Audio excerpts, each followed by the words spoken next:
Chapter 11 Aircraft Performance Introduction. This chapter discusses the factors that affect aircraft performance, which include the aircraft weight, atmospheric conditions, runway environment, and the fundamental physical laws governing the forces acting on an aircraft. Importance of performance data. The Performance or Operational Information section of the Aircraft Flight Manual/Pilot's Operating Handbook, AFM/PO, contains the operating data for the aircraft, that is, the data pertaining to takeoff, climb, range, endurance, descent, and landing. The use of this data in flying operations is mandatory for safe and efficient operation. Considerable knowledge and familiarity of the aircraft can be gained by studying this material. It must be emphasized that the manufacturer's information and data furnished in the AFM/PO is not standardized. Some provide the data in tabular form, while others use graphs. In addition, the performance data may be presented on the basis of standard atmospheric conditions, pressure, altitude, or density altitude. The performance information in the AFM/PO has little or no value unless the user recognizes those variations and makes the necessary adjustments. To be able to make practical use of the aircraft's capabilities and limitations, it is essential to understand the significance of the operational data. The pilot must be cognizant of the basis for the performance data, as well as the meanings of the various terms used in expressing performance capabilities and limitations. Since the characteristics of the atmosphere have a major effect on performance, it is necessary to review two dominant factors, pressure and temperature. Structure of the atmosphere. The atmosphere is an envelope of air that surrounds the Earth and rests upon its surface. It is as much a part of the Earth as is land and water. However, air differs from land and water in that it is a mixture of gases. It has mass, weight, and indefinite shape. Air, like any other fluid, is able to flow and change its shape when subjected to even-minute pressures because of the lack of strong molecular cohesion. For example, gas will completely fill any container into which it is placed, expanding or contracting to adjust its shape to the limits of the container. The atmosphere is composed of 78% nitrogen, 21% oxygen, and 1% other gases, such as argon or helium. Most of the oxygen is contained below 35,000 feet altitude. Atmospheric pressure. Though there are various kinds of pressure, pilots are mainly concerned with atmospheric pressure. It is one of the basic factors in weather changes, helps to lift the aircraft, and actuates some of the most important flight instruments in the aircraft. These instruments often include the altimeter, the airspeed indicator, ASI, the vertical speed indicator, VSI, and the manifold pressure gauge. Though air is very light, it has mass and is affected by the attraction of gravity. Therefore, like any other substance, it has weight. Because it has weight, it has force. Since it is a fluid substance, this force is exerted equally in all directions, and its effect on bodies within the air is called pressure. Under standard conditions at sea level, the average pressure exerted by the weight of the atmosphere is approximately 14.7 pounds per inch 2 psi. The density of air has significant effects on the aircraft's performance. As air becomes less dense, it reduces power, because the engine takes in less air, thrust, because the propeller is less efficient in thin air, lift, because the thin air exerts less force on the airfoils. The pressure of the atmosphere may vary with time, but more importantly, it varies with altitude and temperature. Due to the changing atmospheric pressure, a standard reference was developed. The standard atmosphere at sea level has a surface temperature of 59 degrees Fahrenheit, or 15 degrees Celsius, and a surface pressure of 29.92 inches of mercury, Hg, or 1013.2 millibars, MB. Figure 11.1, a standard temperature lapse rate is one in which the temperature decreases at the rate of approximately 3.5 degrees Fahrenheit or 2 degrees Celsius per 1,000 feet up to 36,000 feet. Above this point, the temperature is considered constant up to 80,000 feet. A standard pressure lapse rate is one in which pressure decreases at a rate of approximately 1 Hg per 1,000 feet of altitude gained to 10,000 feet. Figure 11.2, the International Civil Aviation Organization, ICAO, has established this as a worldwide standard, and it is often referred to as International Standard Atmosphere, ISA, or ICAO Standard Atmosphere. Any temperature or pressure that differs from the standard lapse rates is considered non-standard temperature and pressure. Adjustments for non-standard temperatures and pressures are provided on the manufacturer's performance charts. Since all aircraft performance is compared and evaluated using the standard atmosphere, all aircraft instruments are calibrated for the standard atmosphere. Thus, certain corrections must apply to the instrumentation, as well as the aircraft performance, if the actual operating conditions do not fit the standard atmosphere. In order to account properly for the non-standard atmosphere, certain related terms must be defined. Pressure altitude is the height above the standard datum plane, SDP. The aircraft altimeter is essentially a sensitive barometer calibrated to indicate altitude in the standard atmosphere. If the altimeter is set for 29.92 Hg SDP, the altitude indicated is the pressure altitude, the altitude in the standard atmosphere corresponding to the sense pressure. The SDP is a theoretical level at which the pressure of the atmosphere is 29.92 Hg and the weight of air is 14.7 pounds per square inch. As atmospheric pressure changes, the SDP may be below, at or above sea level. Pressure altitude is important as a basis for determining aircraft performance, as well as for assigning flight levels to aircraft operating at above 18,000 feet. The pressure altitude can be determined by any of the three following methods. 1. By setting the barometric scale of the altimeter to 29.92 Hg and reading the indicated altitude. 2. By applying a correction factor to the indicated altitude according to the reported altimeter setting, figure 11.3.3. By using a flight computer density altitude. The more appropriate term for correlating aerodynamic performance in the non-standard atmosphere is density altitude, the altitude in the standard atmosphere corresponding to a particular value of air density. Density altitude is pressure altitude corrected for non-standard temperature. As the density of the air increases, lower density altitude, aircraft performance increases. Conversely, current altimeter setting, 29.7. The difference of 205 feet is added to the elevation or a PA of 205 feet. As air density decreases, higher density altitude, aircraft performance decreases. A decrease in air density means a high density altitude, an increase in air density means a lower density altitude.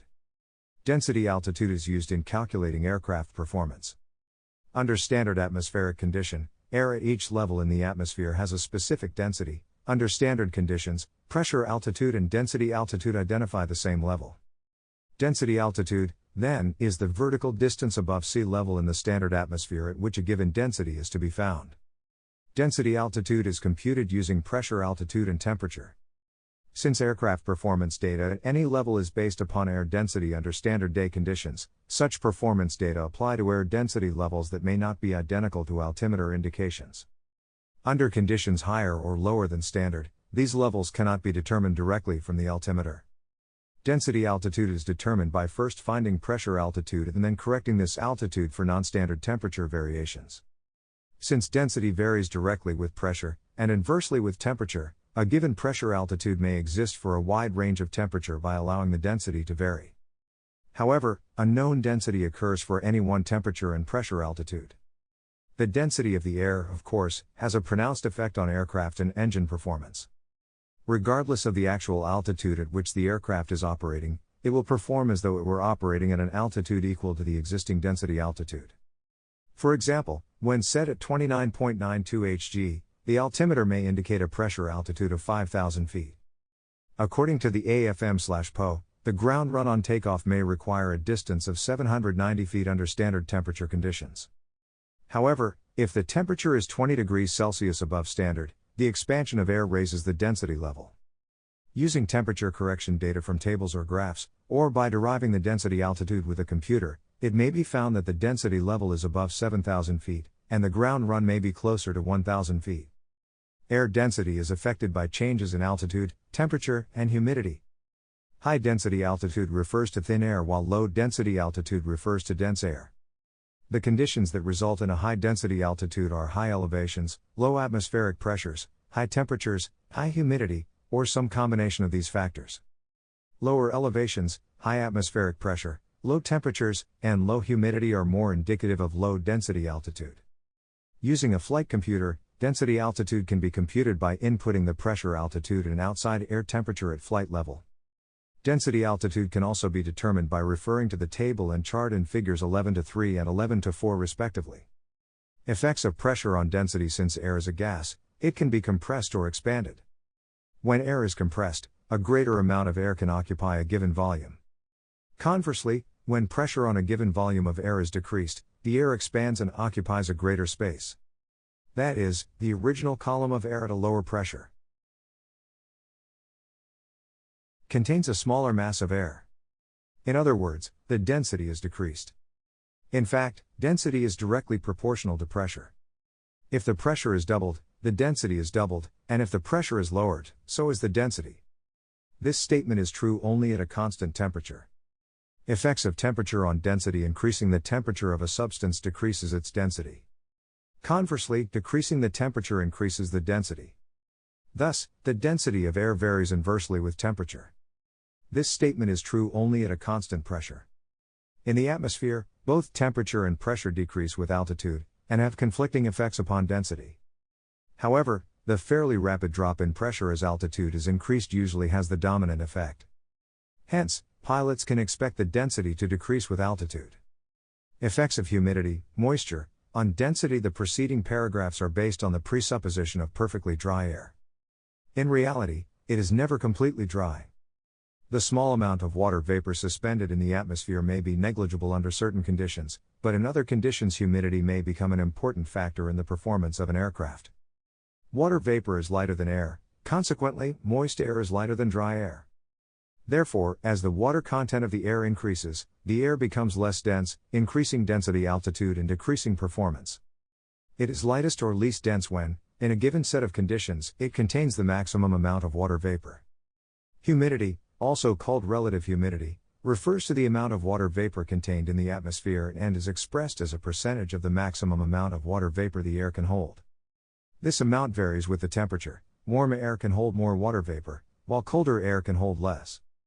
Perfectly dry air that contains no water vapor has a relative humidity of 0%, while saturated air that cannot hold any more water vapor has a relative humidity of 100%. Humidity alone is usually not considered an essential factor in calculating density, altitude, and aircraft performance, however, it does contribute. The higher the temperature, the greater amount of water vapor that the air can hold. When comparing two separate air masses, the first warm and moist, both qualities making air lighter, and the second cold and dry, both qualities making it heavier, the first must be less dense than the second. Pressure, temperature, and humidity have a great influence on aircraft performance because of their effect upon density. There is no rule of thumb or chart used to compute the effects of humidity on density, altitude, but it must be taken into consideration. Expect a decrease in overall performance in high humidity conditions. Performance is a term used to describe the ability of an aircraft to accomplish certain things that make it useful for certain purposes.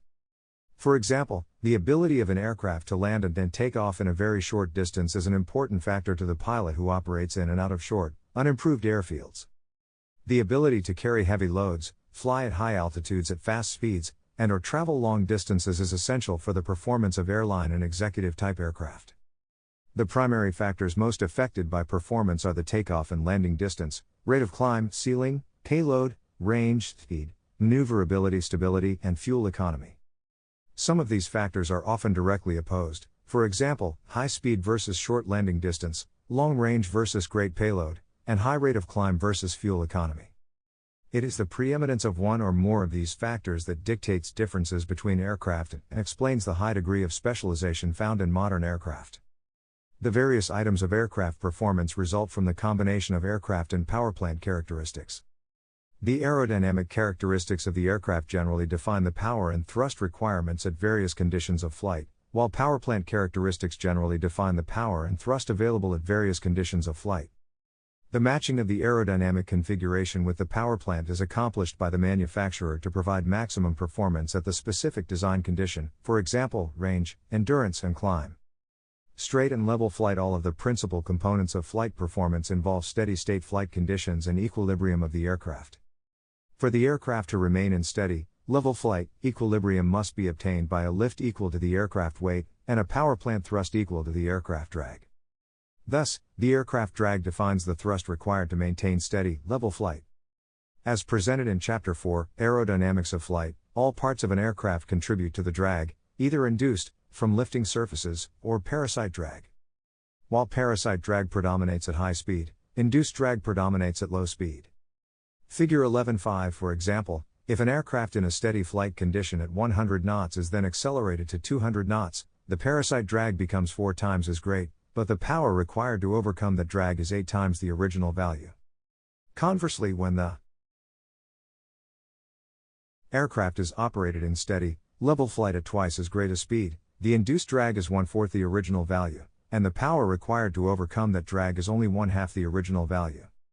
When an aircraft is in steady, level flight, the condition of equilibrium must prevail. The unaccelerated condition of flight is achieved with the aircraft trimmed for lift equal to weight and the power plant set for a thrust to equal the aircraft drag. The maximum level flight speed for the aircraft is obtained when the power or thrust required equals the maximum power or thrust available from the power plant. Figure 11.6. The minimum level flight airspeed is not usually defined by thrust or power requirements since conditions of stall or stability and control problems generally predominate. Climb performance. If an aircraft is to move, fly, and perform work, must act upon it. Work involves force moving the aircraft. The aircraft acquires mechanical energy when it moves. Mechanical energy comes in two forms: 1. Kinetic energy, K, the energy of speed. 2. Potential energy, P, is stored energy of position. Aircraft motion, K, is described by its velocity, airspeed. Aircraft position, P, is described by its height, altitude. Both K and P are directly proportional to the object's mass. K is directly proportional to the square of the object's velocity, airspeed. P is directly proportional to the object's height, altitude. The formulas below summarize these energy relationships: m equals object mass, K equals half times m times v2, v equals object velocity, m equals object mass, P equals m times g times h, g equals gravity field strength, h equals object height. We sometimes use the terms power and thrust interchangeably when discussing climb performance. This erroneously implies the terms are synonymous. It is important to distinguish between these terms. Thrust is a force or pressure exerted on an object. Thrust is measured in pounds, pound, or newtons, and power, however, is a measurement of the rate of performing work or transferring energy, K and P. Power is typically measured in horsepower, HP, or kilowatts, kW. We can think of power as the motion, K and P, a force, thrust, creates when exerted on an object over a period of time. Positive climb performance occurs when an aircraft gains P by increasing altitude. Two basic factors, or a combination of the two factors, contributed to positive climb performance in most aircraft. 1. The aircraft gains P, using excess power above that required to maintain level flight, or 2. The aircraft climbs by converting airspeed, K, to altitude, P. As an example of factor 1 above, an aircraft with an engine capable of producing 200 horsepower, at a given altitude, is using only 130 horsepower to maintain level flight at that altitude. This leaves 70 horsepower available to climb. The pilot holds airspeed constant and increases power to perform the climb. As an example of factor 2, an aircraft is flying level at 120 knots. The pilot leaves the engine power setting constant but applies other control inputs to perform a climb. The climb, sometimes called a zoom climb, converts the airspeed, K, to altitude, P. The airspeed decreases to something less than 120 knots as the altitude increases. There are two primary reasons to evaluate climb performance. First, aircraft must climb over obstacles to avoid hitting them. Second, climbing to higher altitudes can provide better weather, fuel economy, and other benefits. Maximum angle of climb, AOC, obtained at VX, may provide climb performance to ensure an aircraft will clear obstacles. Maximum rate of climb, ROC, obtained at VY, provides climb performance to achieve the greatest altitude gain over time. Maximum ROC may not be sufficient to avoid obstacles in some situations, while maximum OC may be sufficient to avoid the same obstacles. Figure 11.7, Angle of climb, AOC, OC is a comparison of altitude gained relative to distance traveled. OC is the inclination angle of the flight path. For maximum OC performance, a pilot flies the aircraft at VX so as to achieve maximum altitude increase with minimum horizontal travel over the ground. A good use of maximum OC is when taking off from a short airfield surrounded by high obstacles, such as trees or power lines. The objective is to gain sufficient altitude to clear the obstacle while traveling the least horizontal distance over the surface. One method to climb, have positive OC performance, is to have excess thrust available. Essentially, the greater the force that pushes the aircraft upward, the steeper it can climb. Maximum OC occurs at the airspeed and angle of attack, AOA, combination which allows the maximum excess thrust. The airspeed and OA combination where excess thrust exists varies amongst aircraft types. As an example, Figure 11.8 provides a comparison between jet and propeller airplanes as to where maximum excess thrust, for maximum Mach, occurs. In a jet, maximum excess thrust normally occurs at the airspeed where the thrust required is at a minimum, approximately L/D max. In a propeller airplane, maximum excess thrust normally occurs at an airspeed below L/D max and frequently just above stall speed. Rate of climb, ROC, is a comparison of altitude gained relative to the time needed to reach that altitude. ROC is simply the vertical component of the aircraft's flight path velocity vector. For maximum ROC performance, a pilot flies the aircraft at Vy so as to achieve a maximum gain in altitude over a given period of time. Maximum ROC expedites a climb to an assigned altitude. This gains the greatest vertical distance over a period of time. For example, in a maximum Mach profile, a certain aircraft takes 30 seconds to reach 1,000 feet AGL, but covers only 3,000 feet over the ground. By comparison, using its maximum ROC profile, the same aircraft climbs to 1,500 feet in 30 seconds but covers 6,000 feet across the ground. Note that both ROC and OC maximum climb profiles use the aircraft's maximum throttle setting. Any differences between max ROC and max OC lie primarily in the velocity, airspeed, and OA combination the aircraft manual specifies. Figure 11.7, ROC performance depends upon excess power. Since climbing is work and power is the rate of performing work, a pilot can increase the climb rate by using any power not used to maintain level flight. Maximum ROC occurs at an airspeed and OA combination that produces the maximum excess power. Therefore, maximum ROC for a typical jet airplane occurs at an airspeed greater than L/D max and an OA less than L/D max OA. In contrast, maximum ROC for a typical propeller airplane occurs at an airspeed and OA combination closer to L/D max. Figure 11.9, climb performance factors. Since weight, altitude and configuration changes affect excess thrust and power, they also affect climb performance. Climb performance is directly dependent upon the ability to produce either excess thrust or excess power. Earlier in the book it was shown that an increase in weight, an increase in altitude, lowering the landing gear, or lowering the flaps all decrease both excess thrust and excess power for all aircraft. Therefore, maximum OC and maximum ROC performance decreases under any of these conditions. Weight has a very pronounced effect on aircraft performance. If weight is added to an aircraft, it must fly at a higher OO to maintain a given altitude and speed.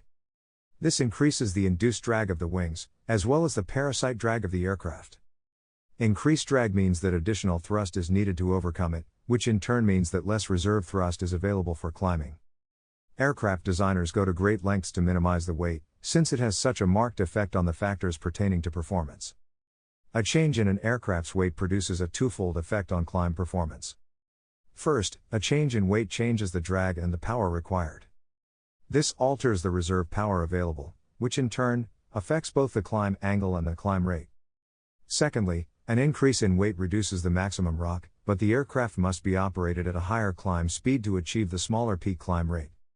An increase in altitude also increases the power required and decreases the power available. Therefore, the climb performance of an aircraft diminishes with altitude. The speeds for maximum ROC, maximum OC, and maximum and minimum level flight airspeeds vary with altitude. As altitude is increased, these various speeds finally converge at the absolute ceiling of the aircraft. At the absolute ceiling, there is no excessive power and only one speed allows steady, level flight. Consequently, the absolute ceiling of an aircraft produces zero ROC. The service ceiling is the altitude at which the aircraft is unable to climb at a rate greater than 100 feet per minute, FPM. Usually, these specific performance reference points are provided for the aircraft at a specific design configuration. Figure 11.10, the terms power loading, wing loading, blade loading, and disc loading are commonly used in reference to performance. Power loading is expressed in pounds per horsepower and is obtained by dividing the total weight of the aircraft by the rated horsepower of the engine. It is a significant factor in an aircraft's takeoff and climb capabilities. Wing loading is expressed in pounds per square foot and is obtained by dividing the total weight of an airplane in pounds by the wing area, including ailerons and square feet. It is the airplane's wing loading that determines the landing speed. Blade loading is expressed in pounds per square foot and is obtained by dividing the total weight of a helicopter by the area of the rotor blades. Blade loading is not to be confused with disc loading, which is the total weight of a helicopter divided by the area of the disk swept by the rotor blades. Range performance. The ability of an aircraft to convert fuel energy into flying distance is one of the most important items of aircraft performance. In flying operations, the problem of efficient range operation of an aircraft appears in two general forms. 1. To extract the maximum flying distance from a given fuel load. 2. To fly a specified distance with a minimum expenditure of fuel. A common element for each of these operating problems is the specific range, that is, nautical miles (nm) of flying distance versus the amount of fuel consumed. Range must be clearly distinguished from the item of endurance. Range involves consideration of flying distance, while endurance involves consideration of flying time. Thus, it is appropriate to define a separate term, specific endurance. Flight hours specific endurance equals pounds of fuel, or flight hours/hour specific endurance equals pounds of fuel/hour, or 1 specific endurance equals fuel flow. Fuel flow can be defined in either pounds or gallons. If maximum endurance is desired, the flight condition must provide a minimum fuel flow. In Figure 11.11 at point A, the airspeed is low and fuel flow is high. This would occur during ground operations or when taking off and climbing. As airspeed is increased, power requirements decrease due to aerodynamic factors, and fuel flow decreases to point B. This is the point of maximum endurance. Beyond this point, increases in airspeed come at a cost. Airspeed increases require additional power and fuel flow increases with additional power. Cruise flight operations for maximum range should be conducted so that the aircraft obtains maximum specific range throughout the flight. The specific range can be defined by the following relationship.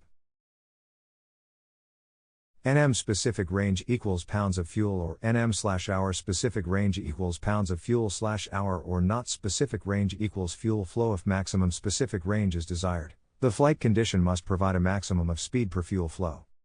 While the peak value of specific range would provide maximum range operation, long-range cruise operation is generally recommended at a slightly higher airspeed. Most long-range cruise operations are conducted at the flight condition that provides 99% of the absolute maximum specific range. The advantage of such operation is that 1% of range is traded for 3 to 5% higher cruise speed. Since the higher cruise speed has a great number of advantages, the small sacrifice of range is a fair bargain. The values of specific range versus speed are affected by three principal variables. 1. Aircraft gross weight. 2. Altitude. 3. The external aerodynamic configuration of the aircraft. These are the source of range and endurance operating data included in the performance section of the AFM/PO. Cruise control of an aircraft implies that the aircraft is operated to maintain the recommended long-range cruise condition throughout the flight. Since fuel is consumed during cruise, the gross weight of the aircraft varies and optimum airspeed, altitude, and power setting can also vary. Cruise control means the control of the optimum airspeed, altitude, and power setting to maintain the 99% maximum specific range condition. At the beginning of cruise flight, the relatively high initial weight of the aircraft requires specific values of airspeed, altitude, and power setting to produce the recommended cruise condition. As fuel is consumed and the aircraft's gross weight decreases, the optimum airspeed and power setting may decrease, or the optimum altitude may increase. In addition, the optimum specific range increases. Therefore, the pilot must provide the proper cruise control procedure to ensure that optimum conditions are maintained. Total range is dependent on both fuel available and specific range. When range and economy of operation are the principal goals, the pilot must ensure that the aircraft is operated at the recommended long-range cruise condition. By this procedure, the aircraft is capable of its maximum design operating radius or can achieve flight distances less than the maximum with a maximum of fuel reserve at the destination. A propeller-driven aircraft combines the propeller with the reciprocating engine for propulsive power. Fuel flow is determined mainly by the shaft power put into the propeller rather than thrust. Thus, the fuel flow can be related directly to the power required to maintain the aircraft in steady, level flight, and on performance charts power can be substituted for fuel flow. This fact allows for the determination of range through analysis of power required versus speed. The maximum endurance condition would be obtained at the point of minimum power required, since this would require the lowest fuel flow to keep the airplane in steady, level flight. Maximum range condition would occur where the ratio of speed to power required is greatest. Figure 11.11, the maximum range condition is obtained at maximum lift/drag ratio, L/Dmax, and it is important to note that for a given aircraft configuration, The L/Dmax occurs at a particular O and lift coefficient and is unaffected by weight or altitude. A variation in weight alters the values of airspeed and power required to obtain the L/Dmax. Figure 11 to 12, different theories exist on how to achieve max range when there is a headwind or tailwind present. Many say that speeding up in a headwind or slowing down in a tailwind helps to achieve max range. While this theory may be true in a lot of cases, it is not always true as there are different variables to every situation. Each aircraft configuration is different, and there is not a rule of thumb that encompasses all of them as to how to achieve the max range. The variations of speed and power required must be monitored by the pilot as part of the cruise control procedure to maintain the L/Dmax. When the aircraft's fuel weight is a small part of the gross weight and the aircraft's range is small, the cruise control procedure can be simplified to essentially maintaining a constant speed and power setting throughout the time of cruise flight. However, a long-range aircraft has a fuel weight that is a considerable part of the gross weight, and cruise control procedures must employ scheduled airspeed and power changes to maintain optimum range conditions. The effect of altitude on the range of a propeller-driven aircraft is illustrated in Figure 11.13. A flight conducted at high altitude has a greater true airspeed, TAS, and the power required is proportionally greater than when conducted at sea level. The drag of the aircraft at altitude is the same as the drag at sea level, but the higher TAS causes a proportionally greater power required. Note, the straight line that is tangent to the sea level power curve is also tangent to the altitude power curve. The effect of altitude on specific range can also be appreciated from the previous relationships. If a change in altitude causes identical changes in speed and power required, the proportion of speed to power required would be unchanged. The fact implies that the specific range of a propeller-driven aircraft would be unaffected by altitude. Actually, this is true to the extent that specific fuel consumption and propeller efficiency are the principal factors that could cause a variation of specific range with altitude. If compressibility effects are negligible, any variation of specific range with altitude is strictly a function of engine/propeller performance. An aircraft equipped with a reciprocating engine experiences very little, if any, variation of specific range up to its absolute altitude. There is negligible variation of brake-specific fuel consumption for values of brake horsepower below the maximum cruise power rating of the engine, that is the lean range of engine operation. Thus, an increase in altitude produces a decrease in specific range only when the increased power requirement exceeds the maximum cruise power rating of the engine. One advantage of supercharging is that the cruise power may be maintained at high altitude, and the aircraft may achieve the range at high altitude with the corresponding increase in TAS. The principal differences in the high-altitude cruise and low-altitude cruise are the TAS and climb fuel requirements. Region of reversed command. The aerodynamic properties of an aircraft generally determine the power requirements at various conditions of flight, while the power plant capabilities generally determine the power available at various conditions of flight. When an aircraft is in steady, level flight, a condition of equilibrium must prevail. An unaccelerated condition of flight is achieved when lift equals weight, and the power plant is set for thrust equal to drag. The power required to achieve equilibrium in constant altitude flight at various airspeeds is depicted on a power required curve. The power required curve illustrates the fact that at low airspeeds near the stall or minimum controllable airspeed, the power setting required for steady, level flight is quite high. Flight in the region of normal command means that while holding a constant altitude, a higher airspeed requires a higher power setting and a lower airspeed requires a lower power setting. The majority of aircraft flying, climb, cruise, and maneuvers is conducted in the region of normal command.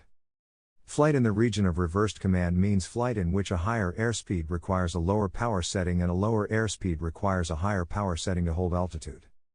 It does not imply that a decrease in power produces lower airspeed. The region of reversed command is encountered in the low speed phases of flight. Flight speeds below the speed for maximum endurance, lowest point on the power curve, require higher power settings with a decrease in airspeed. Since the need to increase the required power setting with decreased speed is contrary to the normal command of flight, the regime of flight speeds between the speed for minimum required power setting and the stall speed, or minimum control speed, is termed the region of reversed command. In the region of reversed command, a decrease in airspeed must be accompanied by an increased power setting in order to maintain steady flight. Figure 11 to 14 shows the maximum power available as a curved line. Lower power settings, such as cruise power, would also appear in a similar curve. The lowest point on the power required curve represents the speed at which the lowest brake horsepower sustains level flight. This is termed the best endurance airspeed. An airplane performing a low airspeed, high-pitch attitude power approach for a short field landing is an example of operating in the region of reversed command. If an unacceptably high sink rate should develop, it may be possible for the pilot to reduce or stop the descent by applying power. But without further use of power, the airplane would probably stall or be incapable of flaring for the landing. Merely lowering the nose of the airplane to regain flying speed in this situation, without the use of power, would result in a rapid sink rate and corresponding loss of altitude. If during a soft field takeoff and climb, for example, the pilot attempts to climb out of ground effect without first attaining normal climb pitch attitude and airspeed, the airplane may inadvertently enter the region of reversed command at a dangerously low altitude. Even with full power, the airplane may be incapable of climbing or even maintaining altitude. The pilot's only recourse in this situation is to lower the pitch attitude in order to increase airspeed, which inevitably results in a loss of altitude. Airplane pilots must give particular attention to precise control of airspeed when operating in the low flight speeds of the region of reversed command. Takeoff and landing performance. The majority of pilot-caused aircraft accidents occur during the takeoff and landing phase of flight. Because of this fact, the pilot must be familiar with all the variables that influence the takeoff and landing performance of an aircraft and must strive for exacting, professional procedures of operation during these phases of flight. Takeoff and landing performance is a condition of accelerated and decelerated motion. For instance, during takeoff an aircraft starts at 0 speed and accelerates to the takeoff speed to become airborne. During landing, the aircraft touches down at the landing speed and decelerates to 0 speed. The important factors of takeoff or landing performance are: the takeoff or landing speed is generally a function of the stall speed or minimum flying speed. The rate of acceleration/deceleration during the takeoff or landing roll. The speed, acceleration and deceleration, experienced by any object varies directly with the imbalance of force and inversely with the mass of the object. An airplane on the runway moving at 75 knots has 4 times the energy it has traveling at 37 knots. Thus, an airplane requires 4 times as much distance to stop as required at half the speed. The takeoff or landing roll distance is a function of both acceleration/deceleration and speed. Runway surface and gradient runway conditions affect takeoff and landing performance. Typically, performance chart information assumes paved, level, smooth, and dry runway surfaces. Since no two runways are alike, the runway surface differs from one runway to another, as does the runway gradient or slope. Figure 11:15, runway surfaces vary widely from one airport to another. The runway surface encountered may be concrete, asphalt, gravel, dirt, or grass. The runway surface for a specific airport is noted in the chart supplement US, formerly airport/facility directory. Any surface that is not hard and smooth increases the ground roll during takeoff. This is due to the inability of the tires to roll smoothly along the runway. Tires can sink into soft, grassy, or muddy runways. Potholes or other ruts in the pavement can be the cause of poor tire movement along the runway. Obstructions such as mud, snow, or standing water reduce the airplane's acceleration down the runway. Although muddy and wet surface conditions can reduce friction between the runway and the tires, they can also act as obstructions and reduce the landing distance. Figure 11:16, braking effectiveness is another consideration when dealing with various runway types. The condition of the surface affects the braking ability of the aircraft. The amount of power that is applied to the brakes without skidding the tires is referred to as braking effectiveness. Ensure that runways are adequate in length for takeoff acceleration and landing deceleration when less than ideal surface conditions are being reported. The gradient or slope of the runway is the amount of change in runway height over the length of the runway. The gradient is expressed as a percentage, such as a 3% gradient. This means that for every 100 feet of runway length, the runway height changes by 3 feet. A positive gradient indicates the runway height increases, and a negative gradient indicates the runway decreases in height. An upsloping runway impedes acceleration and results in a longer ground run during takeoff. However, landing on an upsloping runway typically reduces the landing roll. A downsloping runway aids in acceleration on takeoff, resulting in shorter takeoff distances. The opposite is true when landing, as landing on a downsloping runway increases landing distances. Runway slope information is contained in the chart supplement US, formerly airport/facility directory. Figure 11:17, water on the runway and dynamic hydroplaning. Water on the runways reduces the friction between the tires and the ground and can reduce braking effectiveness. The ability to brake can be completely lost when the tires are hydroplaning because a layer of water separates the tires from the runway surface. This is also true of braking effectiveness when runways are covered in ice. When the runway is wet, the pilot may be confronted with dynamic hydroplaning. Dynamic hydroplaning is a condition in which the aircraft tires ride on a thin sheet of water rather than on the runway's surface. Because hydroplaning wheels are not touching the runway, braking and directional control are almost nil. To help minimize dynamic hydroplaning, some runways are grooved to help drain off water, most runways are not. Tire pressure is a factor in dynamic hydroplaning. Using the simple formula in Figure 11-18, a pilot can calculate the minimum speed, in knots, at which hydroplaning begins. In plain language, the minimum hydroplaning speed is determined by multiplying the square root of the main gear tire pressure in psi by 9. For example, if the main gear tire pressure is at 36 pounds per square inch, the aircraft would begin hydroplaning at 54 knots. Landing at higher than recommended touchdown speeds exposes the aircraft to a greater potential for hydroplaning. And once hydroplaning starts, it can continue well below the minimum initial hydroplaning speed. On wet runways, directional control can be maximized by landing into the wind. Abrupt control inputs should be avoided. When the runway is wet, anticipate braking problems well before landing and be prepared for hydroplaning. Opt for a suitable runway most aligned with the wind. Mechanical braking may be ineffective, so aerodynamic braking should be used to its fullest advantage.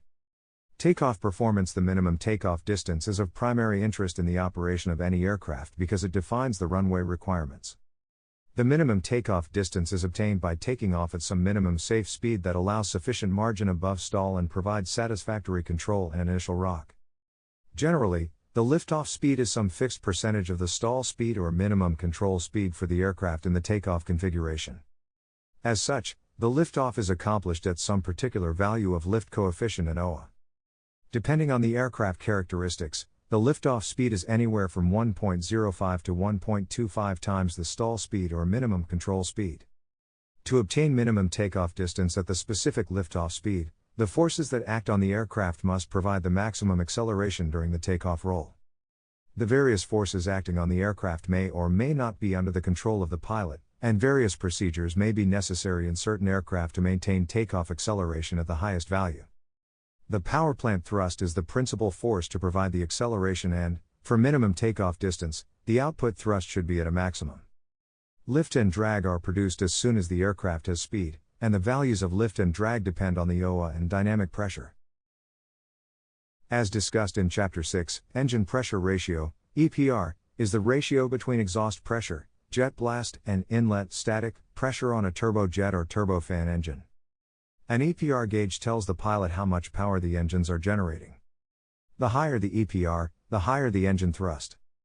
EPR is used to avoid overboosting an engine and to set takeoff and go around power if needed. This information is important to know before taking off as it helps determine the performance of the aircraft. In addition to the important factors of proper procedures, many other variables affect the takeoff performance of an aircraft. Any item that alters the takeoff speed or acceleration rate during the takeoff roll affects the takeoff distance. For example, the effect of gross weight on takeoff distance is significant, and proper consideration of this item must be made in predicting the aircraft's takeoff distance. Increased gross weight can be considered to produce a threefold effect on takeoff performance. 1. Higher liftoff speed. 2. Greater mass to accelerate. 3. Increased retarding force, drag and ground friction. If the gross weight increases, a greater speed is necessary to produce the greater lift necessary to get the aircraft airborne at the takeoff lift coefficient. As an example of the effect of a change in gross weight, a 21% increase in takeoff weight requires a 10% increase in liftoff speed to support the greater weight. A change in gross weight changes the net accelerating force and changes the mass that is being accelerated. If the aircraft has a relatively high thrust-to-weight ratio, the change in the net accelerating force is slight and the principal effect on acceleration is due to the change in mass. For example, a 10% increase in takeoff gross weight would cause a 5% increase in takeoff velocity, at least a 9% decrease in rate of acceleration, at least a 21% increase in takeoff distance with ESA conditions, increasing the takeoff weight of the average Cessna 182 from 2,400 pounds to 2,700 pounds, 11% increase, results in an increased takeoff distance from 440 feet to 575 feet, 23% increase. For the aircraft with a high thrust-to-weight ratio, the increase in takeoff distance might be approximately 21 to 22%, but for the aircraft with a relatively low thrust-to-weight ratio, the increase in takeoff distance would be approximately 25 to 30%. Such a powerful effect requires proper consideration of gross weight in predicting takeoff distance.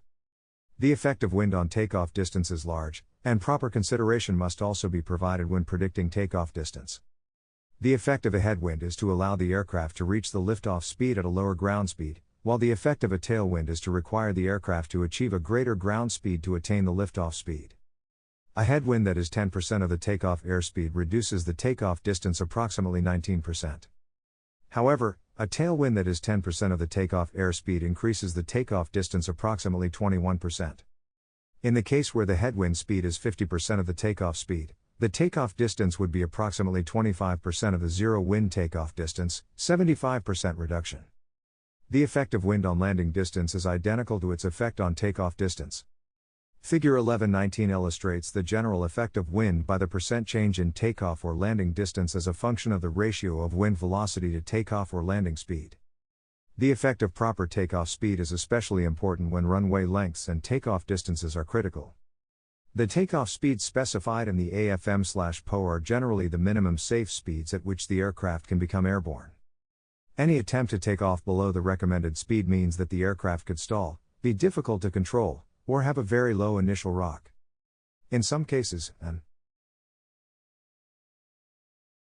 excessive OA may not allow the aircraft to climb out of ground effect. On the other hand, an excessive airspeed at takeoff may improve the initial rock and feel of the aircraft, but produces an undesirable increase in takeoff distance. Assuming that the acceleration is essentially unaffected, the takeoff distance varies with the square of the takeoff velocity. Thus, 10% excess airspeed would increase the takeoff distance 21%. In most critical takeoff conditions, such an increase in takeoff distance would be prohibitive, and the pilot must adhere to the recommended takeoff speeds. The effect of pressure altitude and ambient temperature is to define the density altitude and its effect on takeoff performance.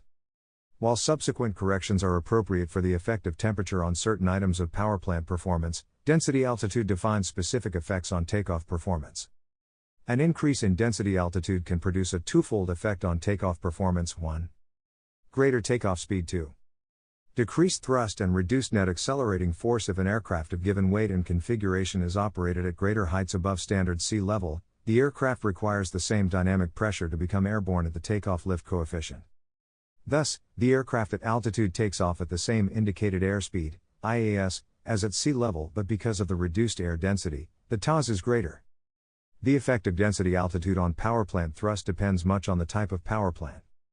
An increase in altitude above standard sea level brings an immediate decrease in power output for the unsupercharged reciprocating engine. However, an increase in altitude above standard sea level does not cause a decrease in power output for the supercharged reciprocating engine until the altitude exceeds the critical operating altitude. For those powerplants that experience a decay in thrust with an increase in altitude, the effect on the net accelerating force and acceleration rate can be approximated by assuming a direct variation with density. Actually, this assumed variation would closely approximate the effect on aircraft with high thrust-to-weight ratios. Proper accounting of pressure, altitude, and temperature is mandatory for accurate prediction of takeoff roll distance. The most critical conditions of takeoff performance are the result of some combination of high gross weight, altitude, temperature, and unfavorable wind. In all cases, the pilot must make an accurate prediction of takeoff distance from the performance data of the AFM/PO, regardless of the runway available, and strive for a polished, professional takeoff procedure. In the prediction of takeoff distance from the AFM/PO data, the following primary considerations must be given: pressure, altitude, and temperature, to define the effect of density altitude on distance; gross weight, a large effect on distance; wind, a large effect due to the wind or wind component along the runway slope and condition, the effect of an incline, and retarding effective factors such as snow or ice. Landing performance. In many cases, the landing distance of an aircraft defines the runway requirements for flight operations. The minimum landing distance is obtained by landing at some minimum safe speed that allows sufficient margin above stall and provides satisfactory control and capability for a go-around. Generally, the landing speed is some fixed percentage of the stall speed or minimum control speed for the aircraft in the landing configuration. As such, The landing is accomplished at some particular value of lift coefficient and OA. The exact values depend on the aircraft characteristics, but, once defined, the values are independent of weight, altitude, and wind. To obtain minimum landing distance at the specified landing speed, the forces that act on the aircraft must provide maximum deceleration during the landing roll.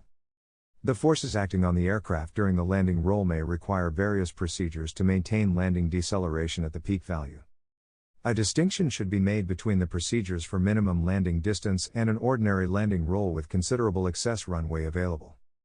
Minimum landing distance is obtained by creating a continuous peak deceleration of the aircraft, that is, extensive use of the brakes for maximum deceleration. On the other hand, an ordinary landing roll with considerable excess runway may allow extensive use of aerodynamic drag to minimize wear and tear on the tires and brakes.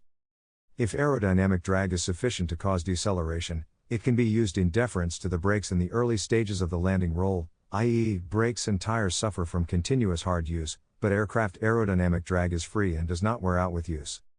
The use of aerodynamic drag is applicable only for deceleration to 60 or 70% of the touchdown speed. At speeds less than 60 to 70% of the touchdown speed, aerodynamic drag is so slight as to be of little use, and braking must be utilized to produce continued deceleration. Since the objective during the landing roll is to decelerate, the powerplant thrust should be the smallest possible positive value, or largest possible negative value in the case of thrust reversers. In addition to the important factors of proper procedures, many other variables affect the landing performance. Any item that alters the landing speed or deceleration rate during the landing roll affects the landing distance. The effect of gross weight on landing distance is one of the principal items determining the landing distance.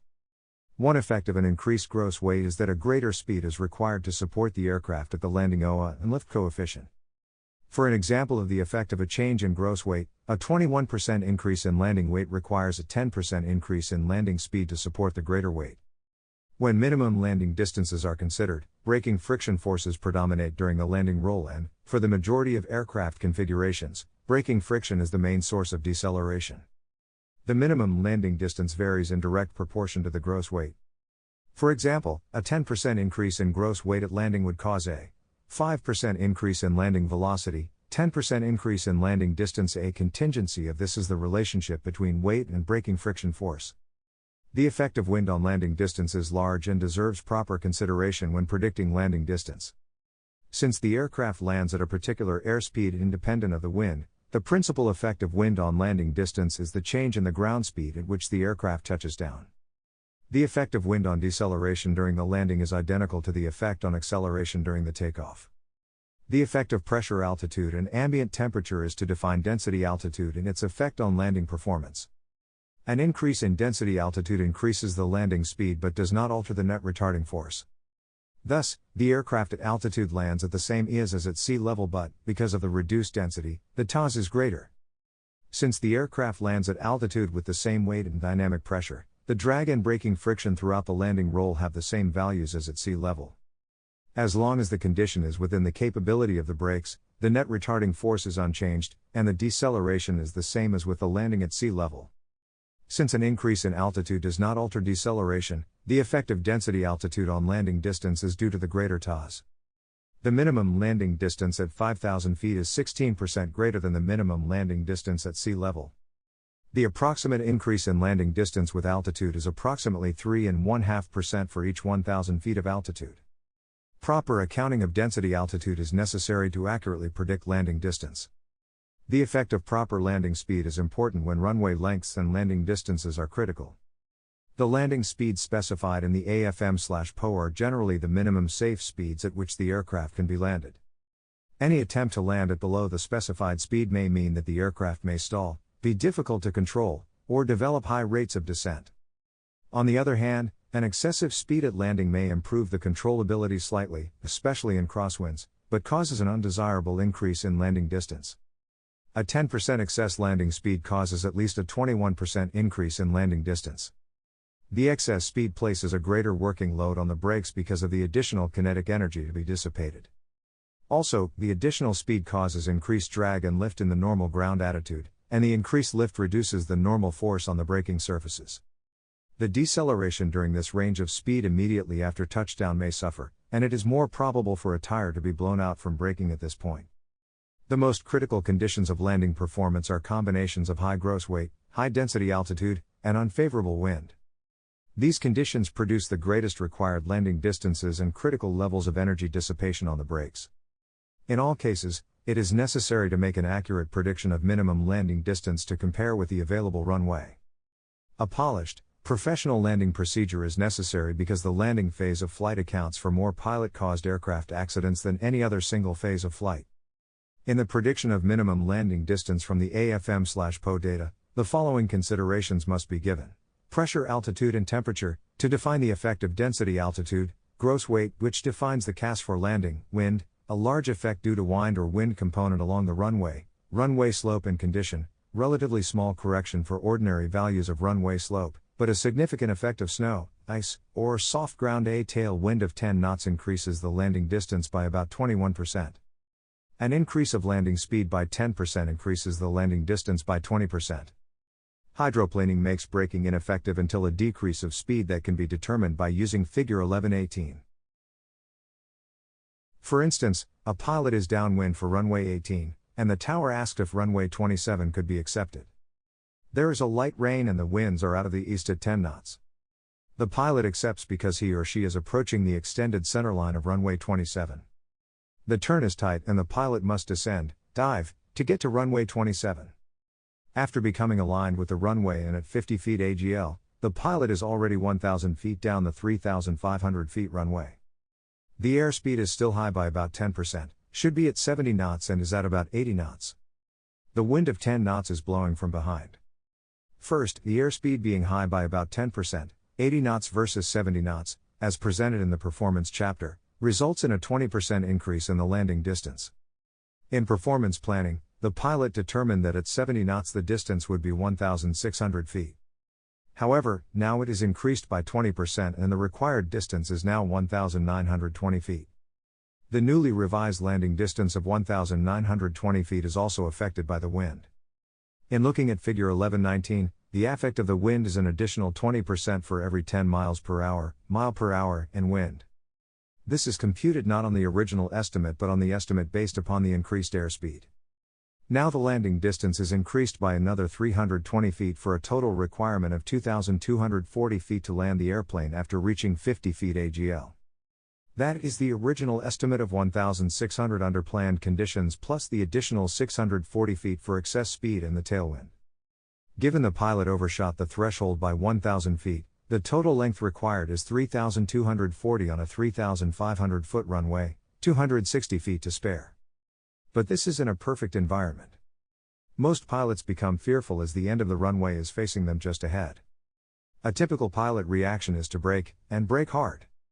Because the aircraft does not have anti-lock braking features like a car, the brakes lock, and the aircraft hydroplanes on the wet surface of the runway until decreasing to a speed of about 54 knots, the square root of the tire pressure, 36, times 9. Braking is ineffective when hydroplaning. The 260 feet that a pilot might feel is left over has long since evaporated as the aircraft hydroplaned the first 300 to 500 feet when the brakes locked. This is an example of a true story, but one which only changes from year to year because of new participants and aircraft with different end numbers. In this example, the pilot actually made many bad decisions. Bad decisions, when combined, have a synergy greater than the individual errors. Therefore, the corrective actions become larger and larger until correction is almost impossible. Aeronautical decision-making is discussed more fully in Chapter 2, Aeronautical Decision-Making, ADM. Performance speeds true airspeed, TAS the speed of the aircraft in relation to the air mass in which it is flying. Indicated airspeed, IAS the speed of the aircraft as observed on the AC. It is the airspeed without correction for indicator position or installation, or compressibility errors. Calibrated airspeed, CAS the AC reading corrected for position, or installation, and instrument errors. CAS is equal to TAS at sea level in standard atmosphere. The color coding for various design speeds marked on ACs may be EAS or CAS.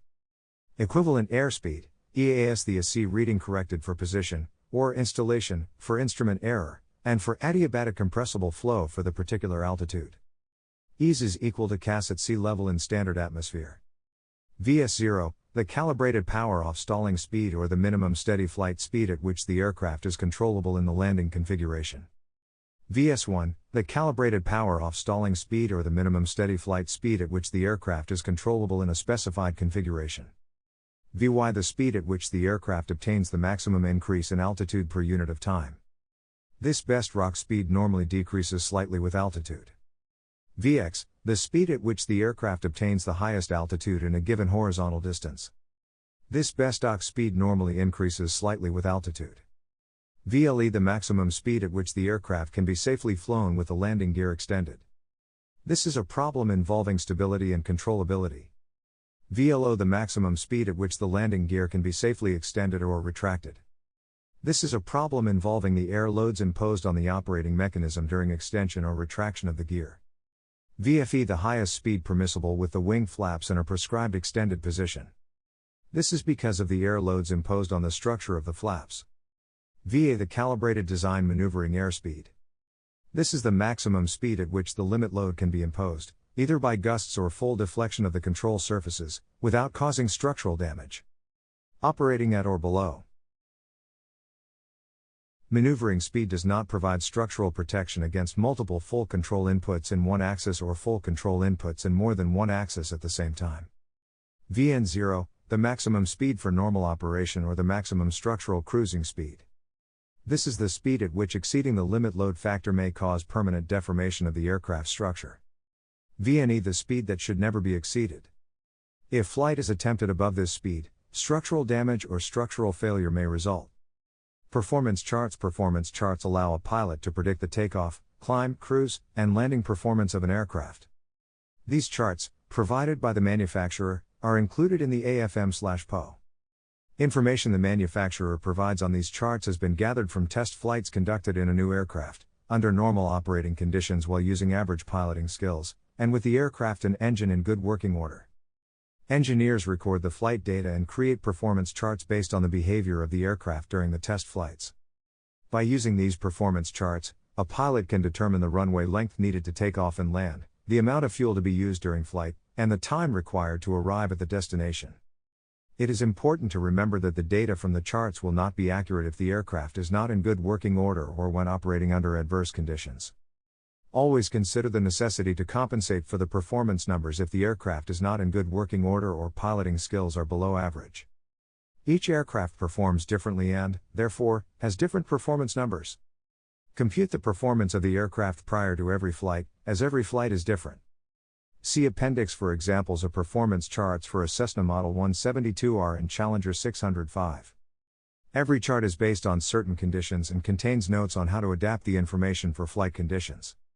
It is important to read every chart and understand how to use it. Read the instructions provided by the manufacturer. For an explanation on how to use the charts, refer to the example provided by the manufacturer for that specific chart. Figure 1120, the information manufacturers furnish is not standardized. Information may be contained in a table format and other information may be contained in a graph format. Sometimes combined graphs incorporate two or more graphs into one chart to compensate for multiple conditions of flight. Combined graphs allow the pilot to predict aircraft performance for variations in density, altitude, weight, and winds all on one chart. Because of the vast amount of information that can be extracted from this type of chart, it is important to be very accurate in reading the chart. A small error in the beginning can lead to a large error at the end. The remainder of this section covers performance information for aircraft in general and discusses what information the charts contain and how to extract information from the charts by direct reading and interpolation methods. Every chart contains a wealth of information that should be used when flight planning. Examples of the table, graph, and combined graph formats for all aspects of flight are discussed. Interpolation. Not all of the information on the charts is easily extracted. Some charts require interpolation to find the information for specific flight conditions. Interpolating information means that by taking the known information, a pilot can compute intermediate information. However, pilots sometimes round off values from charts to a more conservative figure. Using values that reflect slightly more adverse conditions provides a reasonable estimate of performance information and gives a slight margin of safety. The following illustration is an example of interpolating information from a takeoff distance chart. Figure 1121, Density altitude charts use a density altitude chart to figure the density altitude of the departing airport. Using figure 1122, determine the density altitude based on the given information. Sample problem 1 airport elevation, 5,883 feet out. 70 degrees Fahrenheit altimeter, 30.10 Hg first, compute the pressure altitude conversion. Find 30.10 under the altimeter heading. Read across to the second column. It reads -165. Therefore, it is necessary to subtract 165 from the airport elevation, giving a pressure altitude of 5,718 feet. Next, locate the outside air temperature on the scale along the bottom of the graph. From 70 degrees, draw a line up to the 5,718 feet pressure altitude line, which is about 2/3 of the way up between the 5,000 and 6,000 foot lines. Draw a line straight across to the far left side of the graph. 1,115 plus 1,230 equals 1,173 feet. 2 Figure 1121. Interpolating charts. And read the approximate density altitude. The approximate density altitude in thousands of feet is 7,700 feet. Takeoff charts. Takeoff charts are typically provided in several forms and allow a pilot to compute the takeoff distance of the aircraft with no flaps or with a specific flap configuration. A pilot can also compute distances for a no-flap takeoff over a 50-foot obstacle scenario, as well as with flaps over a 50-foot obstacle. The takeoff distance chart provides for various aircraft weights, altitudes, temperatures, winds, and obstacle heights. Sample problem 2 Pressure altitude, 2,000 feet out. 22 degrees Celsius takeoff weight, 2,600 pounds headwind, 6 knots obstacle height, 50-foot obstacle. Refer to figure 1123. This chart is an example of a combined takeoff distance graph. It takes into consideration pressure altitude, temperature, weight, wind, and obstacles all on one chart. First, find the correct temperature on the bottom left side of the graph. Follow the line from 22 degrees Celsius straight up until it intersects the 2,000-foot altitude line. From that point, draw a line straight across to the first dark reference line. Continue to draw the line from the reference point in a diagonal direction following the surrounding lines until it intersects the corresponding weight line. From the intersection of 2,600 pounds, draw a line straight across until it reaches the second reference line. Once again, follow the lines in a diagonal manner until it reaches the 6-knot headwind mark. Follow straight across to the third reference line, and from here, draw a line in 2 directions. First, draw a line straight across to figure the ground roll distance. Next, follow the diagonal lines again until they reach the corresponding obstacle height. In this case, it is a 50-foot obstacle. Therefore, draw the diagonal line to the far edge of the chart. This results in a 700-foot ground roll distance and a total distance of 1,400 feet over a 50-foot obstacle. To find the corresponding takeoff speeds at liftoff and over the 50-foot obstacle, refer to the table on the top of the chart. In this case, the liftoff speed at 2,600 pounds would be 63 knots and over the 50-foot obstacle would be 68 knots. Sample problem 3 Pressure altitude, 3,000 feet out, 30 degrees Celsius takeoff weight, 2,400 pounds headwind, 18 knots. Refer to figure 1124. This chart is an example of a takeoff distance table for short field takeoffs. For this table, first find the takeoff weight. Once at 2,400 pounds, begin reading from left to right across the table. The takeoff speed is in the second column and, in the third column under pressure altitude, find the pressure altitude of 3,000 feet. Carefully follow that line to the right until it is under the correct temperature column of 30 degrees Celsius. The ground roll total reads 1,325 feet and the total required to clear a 50-foot obstacle is 2,480 feet. At this point, there is an 18-knot headwind. According to the notes section under point number 2, decrease the distances by 10% for each 9 knots of headwind. With an 18-knot headwind, it is necessary to decrease the distance by 20%.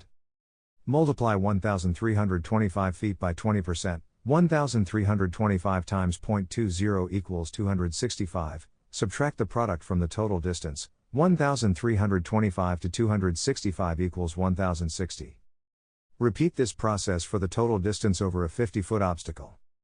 The ground roll distance is 1,060 feet and the total distance over a 50-foot obstacle is 1,984 feet. Climb and cruise charts. Climb and cruise chart information is based on actual flight tests conducted in an aircraft of the same type. This information is extremely useful when planning a cross-country flight to predict the performance and fuel consumption of the aircraft. Manufacturers produce several different charts for climb and cruise performance. These charts include everything from fuel, time, and distance to climb to best power setting during cruise to cruise range performance. The first chart to check for climb performance is a fuel, time, and distance to climb chart. This chart gives the fuel amount used during the climb, the time it takes to accomplish the climb, and the ground distance that is covered during the climb. To use this chart, obtain the information for the departing airport and for the cruise altitude. Using figure 1125, calculate the fuel, time, and distance to climb based on the information provided. Sample problem 4 Departing airport pressure altitude, 6,000 feet departing airport OAT. 25 degrees Celsius cruise pressure altitude, 10,000 feet cruise OAT. 10 degrees Celsius.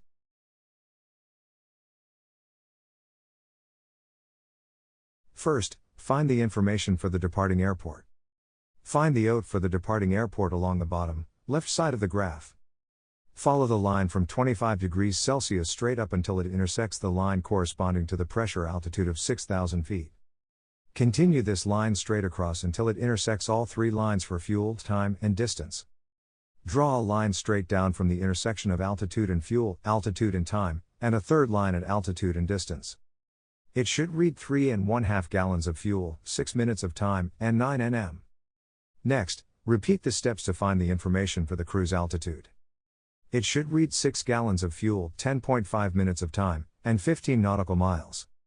Take each set of numbers for fuel, time, and distance and subtract them from one another. 6.0 to 3.5 equals 2.5 gallons of fuel.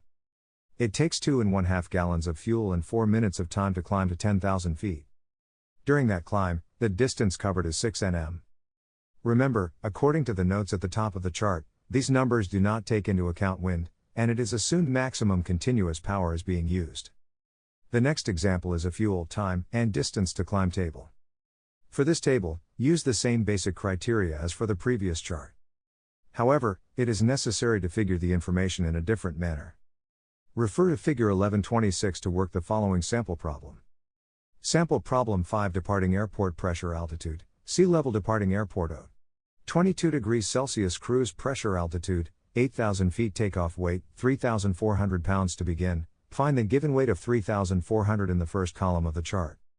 Move across to the pressure altitude column to find the sea level altitude numbers. At sea level, the numbers read 0. Next, read the line that corresponds with the cruising altitude of 8,000 feet. Normally, a pilot would subtract these two sets of numbers from one another, but given the fact that the numbers read 0 at sea level, it is known that the time to climb from sea level to 8,000 feet is 10 minutes. It is also known that 21 pounds of fuel is used and 20 nautical miles is covered during the climb. However, the temperature is 22 degrees Celsius, which is 7 degrees above the standard temperature of 15 degrees Celsius. The notes section of this chart indicate that the findings must be increased by 10% for each 7 degrees above standard. Multiply the findings by 10% or 0.10, 10 times 0.10 equals 1, 1 plus 10 equals 11 minutes. After accounting for the additional 10%, the findings should read 11 minutes, 23.1 pounds of fuel, and 22 nautical miles. Notice that the fuel is reported in pounds of fuel, not gallons. Aviation fuel weighs 6 pounds per gallon, so 23.1 pounds of fuel is equal to 3.85 gallons of fuel. 23.1 divided by 6 equals 3.85. The next example is a cruise and range performance chart. This type of table is designed to give TAS, fuel consumption, endurance in hours, and range in miles at specific cruise configurations. Use figure 1127 to determine the cruise and range performance under the given conditions. Sample problem 6 Pressure altitude, 5,000 feet RPM. 2,400 revolutions per minute fuel carrying capacity, 38 gallons, no reserve. Find 5,000 feet pressure altitude in the first column on the left side of the table. Next, find the correct RPM of 2,400 in the second column. Follow that line straight across and read the TAS of 116 miles per hour and a fuel burn rate of 6.9 gallons per hour. As per the example, the aircraft is equipped with a fuel carrying capacity of 38 gallons. Under this column, read that the endurance in hours is 5.5 hours and the range in miles is 635 miles. Cruise power setting tables are useful when planning cross-country flights. The table gives the correct cruise power settings, as well as the fuel flow and airspeed performance numbers at that altitude and airspeed. Sample problem 7 Pressure altitude at cruise, 6,000 feet OT. 36 degrees Fahrenheit above standard. Refer to figure 1128 for this sample problem. First, locate the pressure altitude of 6,000 feet on the far left side of the table. Follow that line across to the far right side of the table under the 20 degrees Celsius, or 36 degrees Fahrenheit, column. At 6,000 feet, the RPM setting of 2,450 will maintain 65% continuous power at 21.0 Hg with a fuel flow rate of 11.5 gallons per hour and airspeed of 161 knots. Another type of cruise chart is a best power mixture range graph. This graph gives the best range based on power setting and altitude. Using figure 1129, find the range at 65% power with and without a reserve based on the provided conditions. Sample problem 8 OT. Standard pressure altitude, 5,000 feet. First, move up the left side of the graph to 5,000 feet and standard temperature. Follow the line straight across the graph until it intersects the 65% line under both the reserve and no reserve categories. Draw a line straight down from both intersections to the bottom of the graph. At 65% power with a reserve, the range is approximately 522 miles. At 65% power with no reserve, the range should be 581 miles. The last cruise chart referenced is a cruise performance graph. This graph is designed to tell the TOS performance of the airplane depending on the altitude, temperature, and power setting. Using figure 1130, find the TOS performance based on the given information. Sample problem 9 OT, 16 degrees Celsius pressure altitude, 6,000 feet power setting, 65%, best power will fairings, not installed. Begin by finding the correct OT on the bottom left side of the graph. Move up that line until it intersects the pressure altitude of 6,000 feet. Draw a line straight across to the 65%, best power line. This is the solid line, that represents best economy. Draw a line straight down from this intersection to the bottom of the graph. The TOS at 65% best power is 140 knots. However, it is necessary to subtract 8 knots from the speed since there are no will fairings. This note is listed under the title and conditions. The TOS is 132 knots. Crosswind and headwind component chart. Every aircraft is tested according to Federal Aviation Administration, FAA, regulations prior to certification. The aircraft is tested by a pilot with average piloting skills in 90 degrees crosswinds with a velocity up to 0.2 vs0 or 2/10 of the aircraft's stalling speed with power off, gear down, and flaps down. This means that if the stalling speed of the aircraft is 45 knots, it must be capable of landing in a 9-knot, 90 degrees crosswind. The maximum demonstrated crosswind component is published in the AFM/PO. The crosswind and headwind component chart allows for figuring the headwind and crosswind component for any given wind direction and velocity. Sample problem 10 Runway, 17 wind. 140 degrees at 25 knots. Refer to figure 1131 to solve this problem. First, determine how many degrees difference there is between the runway and the wind direction. It is known that runway 17 means a direction of 170 degrees, from that subtract the wind direction of 140 degrees. This gives a 30 degrees angular difference or wind angle. Next, locate the 30 degrees mark and draw a line from there until it intersects the correct wind velocity of 25 knots. From there, draw a line straight down and a line straight across. The headwind component is 22 knots and the crosswind component is 13 knots. This information is important when taking off and landing so that, first of all, the appropriate runway can be picked if more than one exists at a particular airport, but also so that the aircraft is not pushed beyond its tested limits. Landing charts. Landing performance is affected by variables similar to those affecting takeoff performance. It is necessary to compensate for differences in density, altitude, weight of the airplane, and headwinds. Like takeoff performance charts, landing distance information is available as normal landing information, as well as landing distance over a 50-foot obstacle. As usual, read the associated conditions and notes in order to ascertain the basis of the chart information. Remember, when calculating landing distance, that the landing weight is not the same as the takeoff weight. The weight must be recalculated to compensate for the fuel that was used during the flight. Sample problem 11 Pressure altitude, 1,250 feet temperature, standard. Refer to figure 1032. This example makes use of a landing distance table.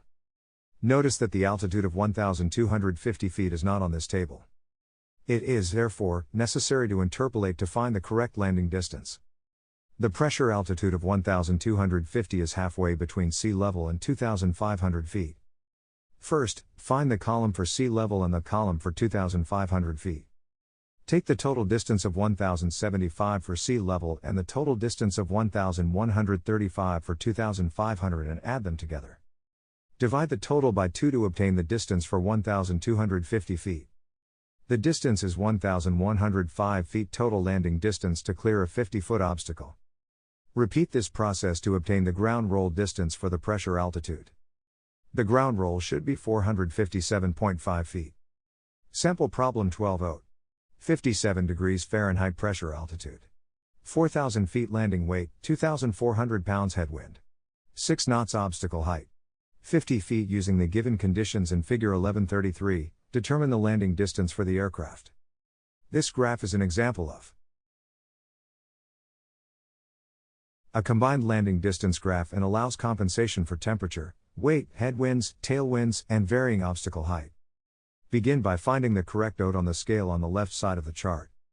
Move up in a straight line to the correct pressure altitude of 4,000 feet. From this intersection, move straight across to the first arc reference line. Follow the lines in the same diagonal fashion until the correct landing weight is reached. At 2,400 pounds, continue in a straight line across to the second arc reference line.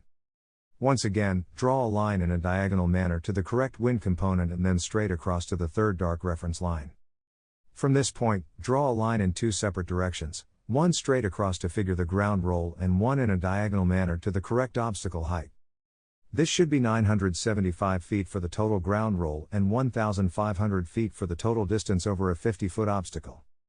Stall speed performance charts. Stall speed performance charts are designed to give an understanding of the speed at which the aircraft stalls in a given configuration. This type of chart typically takes into account the angle of bank, the position of the gear and flaps, and the throttle position. Use Figure 11 to 34 in the accompanying conditions to find the speed at which the airplane stalls. Sample problem 13. Power. Off flaps. Down gear. Down angle of bank. 45 degrees. First, locate the correct flap and gear configuration. The bottom half of the chart should be used since the gear and flaps are down. Next, choose the row corresponding to a power off situation. Now, find the correct angle of bank column, which is 45 degrees. The stall speed is 78 miles per hour, and the stall speed in knots would be 68 knots. Performance charts provide valuable information to the pilot. By using these charts, a pilot can predict the performance of the aircraft under most flying conditions, providing a better plan for every flight. The Code of Federal Regulations, CFR, requires that a pilot be familiar with all information available prior to any flight. Pilots should use the information to their advantage as it can only contribute to safety in flight. Transport Category Aircraft Performance. Transport Category aircraft are certificated under Title 14 of the CFR, 14 CFR, Part 25.